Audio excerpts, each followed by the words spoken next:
Shalom, apa kabarnya hari ini? Saudara, puji Tuhan, hari ini ya kita ada bersama-sama. Saya percaya semua karena anugerah Tuhan. Ya, dan tema hari ini adalah yang dicintai dan yang diberkati. Siapa yang mau dicintai Tuhan? Siapa yang mau diberkati Tuhan? Semua amin, amin, amin ya. Kalau dicintai, diberkati Tuhan itu semua mau. Amin, yes, saya mau. Tapi saudara, ya firman Tuhan itu ya selalu kalau kita berbuat dosa ya, Tuhan itu tidak ada syarat. Kita datang minta ampun, kita diampuni. Kasih Tuhan itu tidak bersyarat. Tapi mujizat ya Tuhan dalam hidup kita itu bersyarat. Kalau kita mau menjadi orang yang dicintai, diberkati Tuhan, ya ada syaratnya. Dan kita mau lihat sekarang, mari kita buka bersama Amsal pasal yang ketiga. Amsal pasal yang ketiga, ayat yang ketiga dan ayat yang keempat. Ini firman, ini ayat yang dikasih ya dari tema ini saudara. Amsal 3 ayat 3 kita baca bersama dengan suara yang keras ya. Amsal 3 sampai ayat yang keempat, 1, 2, 3. Janganlah kiranya kasih dan setia meninggalkan engkau. Kalungkanlah itu pada lehermu, tuliskanlah itu pada loh hatimu. Ayat 4 baca bersama. Maka engkau akan mendapat kasih dan penghargaan dalam pandangan Allah serta manusia. Ayat ini wow enggak? Wow. Maka engkau akan mendapat kasih dan penghargaan dalam pandangan Allah dan manusia. Kita semua tentu ingin dihargai, ya Pak ya. Nggak usah bilang tidak, ya. Nggak usah sok rohani, ya. Saya nggak mau dihargai Bu, ya. Padahal kalau ketemu orang di mana, itu ya ketemu saya, dia kok nggak senyum, ya. Semua manusia itu pengen dihargai. Itu sudah sifat dasar manusia. Kita nih pengen dihargai, orang tua pengen dihargai sama anak, ya. Semua kita ini pengen dihargai. Kalau kita pengen dihargai manusia, ya itu biasa saudara, dihargai manusia. Tapi ayat ini berkata, kita ini mendapat penghargaan dalam pandangan Allah, Tuhan, dan juga manusia. Saudara, kalau kita mendapat penghargaan di mata Tuhan, wow, itu luar biasa enggak? Saudara merasa itu biasa saja? Ini jemaatnya kok tenang teduh ya, tidak berekspresi gitu ya. Ditanya diam aja gitu ya, ngeliatin aja. Saya pikir nih, ini bengong, ngerti atau terpesona dengan saya? Atau bagaimana ya saudara? Saudara mendapat penghargaan, dihargai oleh Tuhan, itu wow nggak? Bukan cuma wow, wow, wow, wow. Wow-nya 3 kali ya, belajar sama saya bilang wow, wow, wow. Nah gitu dong. Saudara, kita dikatakan mendapat penghargaan di mata Tuhan. Wow, kalau kita dihargai Tuhan itu seperti apa saudara? Kita dihargai manusia aja, kita terima fasilitas yang begitu luar biasa loh. Iya loh, kita kalau dihargai manusia terima fasilitas nggak? Iya. Tapi ya kalau kita mendapat penghargaan di mata manusia saudara, lebih lagi kalau kita dapat penghargaan di mata Tuhan. Jangan cari hanya penghargaan di mata manusia, karena untuk mendapat penghargaan di mata manusia orang bisa pencitraan. Ya, penghargaan di mata manusia saja itu pret. Banyak orang hari-hari ini manis di depan, ya, manis di mulut tapi di belakang lain. Apalagi hari-hari ini banyak penjilat-penjilat. Mungkin di Semarang tidak ada kan, orang Semarang itu luar biasa semuanya. Ya, halus, lembut, ya, nggak usah memuji diri, sombong loh. Baru dibilang itu udah tepuk tangan semuanya. Kelihatan ya, mendapat penghargaan di mata Tuhan. Wow, saudara bisa bayangkan fasilitas surgawi yang akan saudara dapatkan ketika Tuhan menghargaimu. Tapi di saat dikatakan syaratnya, ayat yang ketiga coba kita balik sama-sama. Itu akan terjadi ketika ayat yang ketiga berkata, janganlah kiranya apa? Kasih dan setia meninggalkan engkau. Kalungkanlah itu pada lehermu, tuliskanlah itu pada loh hatimu. Jangan kiranya kasih dan setia meninggalkan kita. Kenapa bangsa Israel itu selalu mengalami penghukuman ketika mereka beralih setia, ketika mereka berubah setia dari Tuhan, hidup mereka terhukum, mereka masuk di dalam penghukuman. 40 tahun mereka berputar di padang gurun, bahkan satu angkatan mati semua di padang gurun. Tidak diizinkan menginjak tanah perjanjian. Kenapa? Karena berubah setia. setia dari Tuhan. Saudara, apa yang menyebabkan orang bisa berubah setia? Yang pertama tentunya karena penderitaan.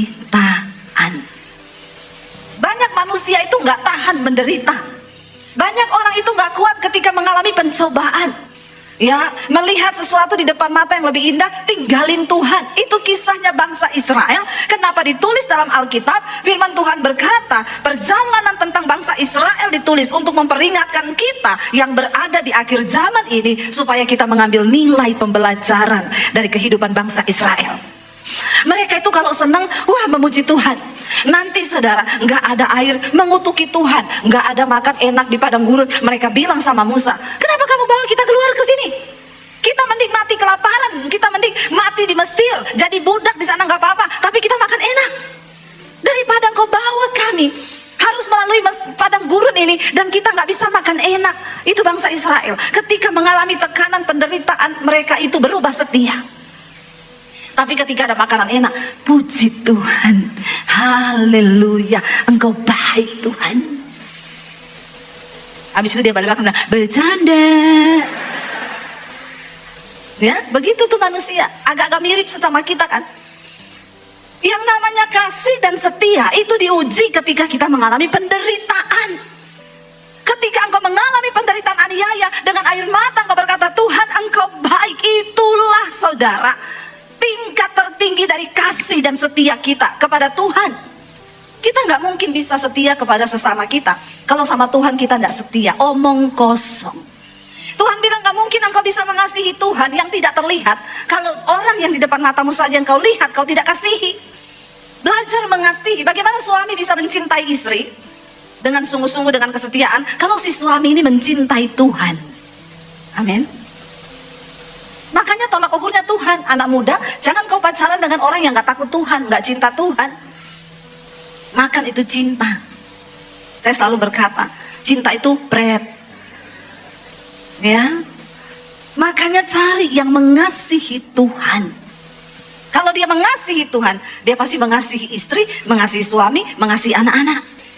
Tapi kalau dia gak mengasihi Tuhan, sekaya apapun, seganteng apapun, ngomong aja pret. Ya, nggak ada itu, bohong. Karena di dalam pernikahan cinta itu akan diuji. Ya, cinta harus berubah menjadi kasih.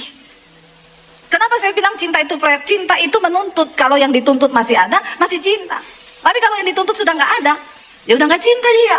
Beda dengan kasih. Kasih itu cenderung memberi, tidak pernah menuntut. Karena itu Alkitab bilang kasih itu sabar, kasih itu murah hati. Ya, tidak mementingkan diri sendiri. Kasih menutupi banyak sekali dosa. Bagaimana kita bisa mengasihi dan punya kasih setia? Ya, kita harus belajar untuk mengasihi Tuhan di dalam hidup ini, saudara. Kasihi Tuhan Allahmu dengan segenap hatimu, dengan segenap jiwamu, dengan segenap akal budimu. Barulah engkau bisa mengasihi sesamamu manusia seperti dirimu sendiri. Kita nggak mungkin bisa mengasihi orang lain kalau kita nggak mengasihi Tuhan terlebih dahulu. Ada angkat tangan yang tiap hari marah-marah di sini, ada bapak-bapak? Ya, tiap hari marah terus, nggak pernah senyum, di rumah marah saja, mukanya ketekuk, jelek, tuwek. Orang tuh kalau nggak senyum mukanya tuwek. Ya, bertobat. Lihat kanan kirimu, ada yang nggak senyum nggak? Ya, bilang tuwek kau. Hati yang gembira itu obat yang manjur. Ya, kalau kau rajin tersenyum berbuat baik, firman Tuhan bilang mukamu berseri-seri. Kayak saya ini loh. Masalah buat lo. Kalau Anda tiap hari marah-marah, cek ya, pasti banyak setan di hatimu. Saudara ngaku atau tidak, saya yang ngomong ini. Ya, setan itu suka tinggal dalam hati orang yang marah-marah. Ya, tapi setan gak suka sama orang yang penuh damai sejahtera. Kenapa? Karena Alkitab berkata, Roma 14 ayat 17, kerajaan Allah itu bicara tentang kebenaran, damai sejahtera dan sukacita oleh Roh Kudus.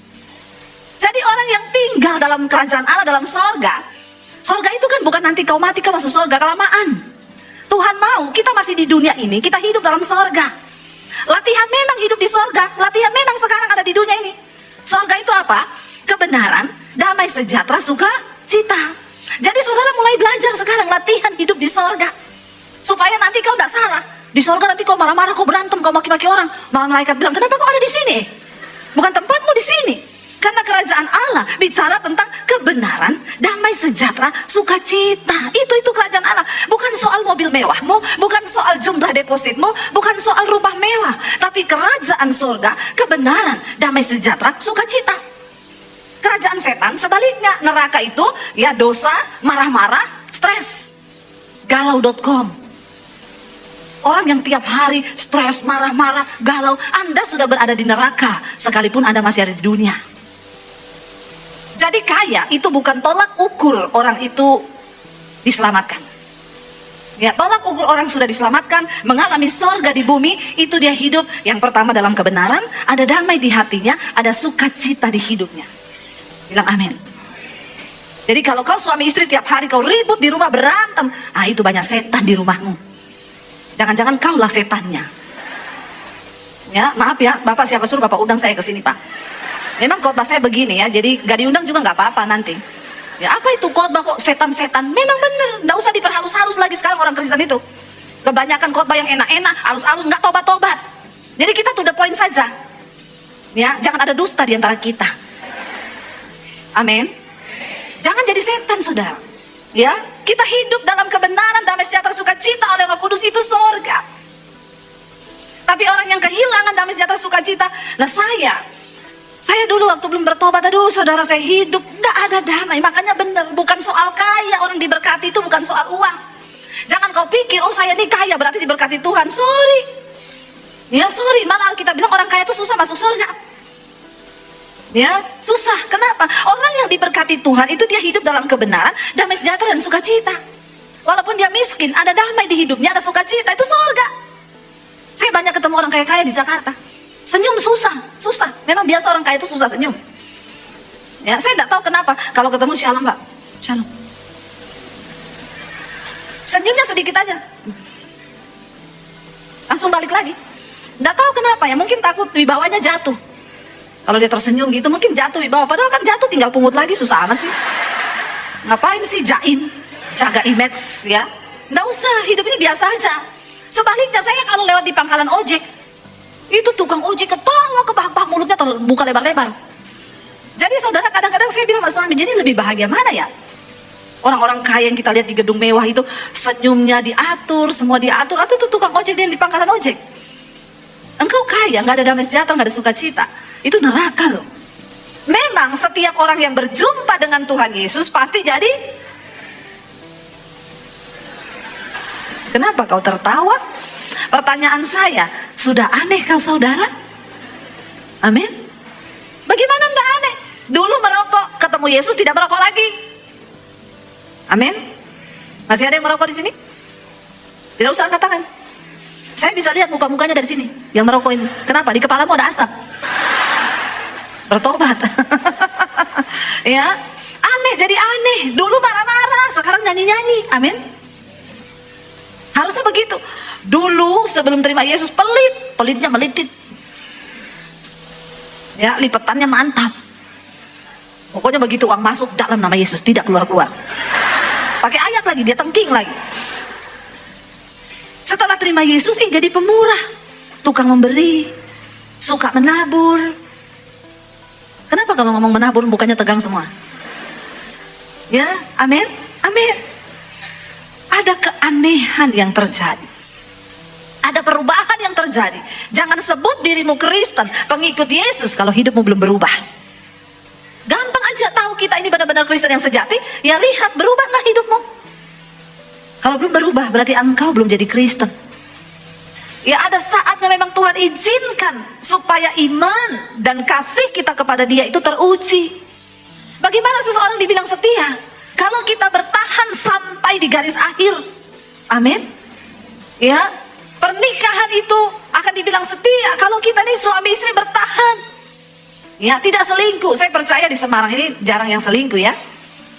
Atau ada? Banyak enggak? Nggak ada lah ya, orang Semarang itu semua manis-manis ya.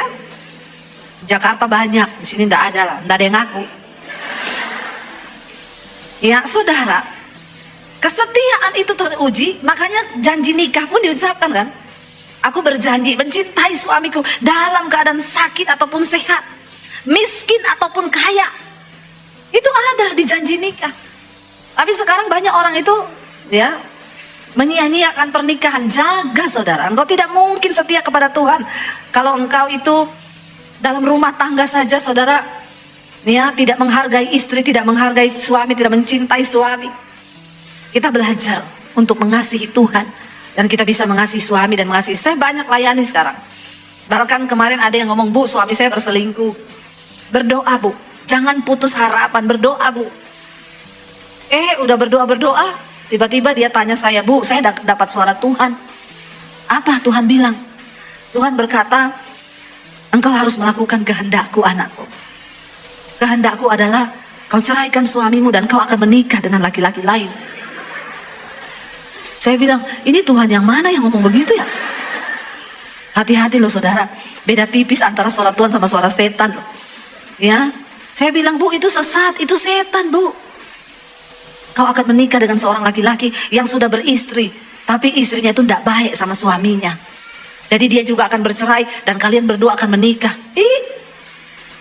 Enak sekali ada Tuhan begitu ya. Sembarang saudara.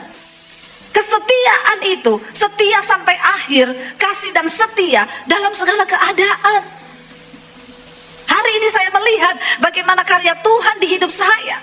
Ketika saya terus setia mengikut Dia tanpa kompromi, mencintai Tuhan sampai di garis akhir, hidup dalam kekudusan dan kebenaran, jangan mengkhianati Tuhan. Jangan saudara pikir murtad itu berarti meninggalkan Tuhan Yesus.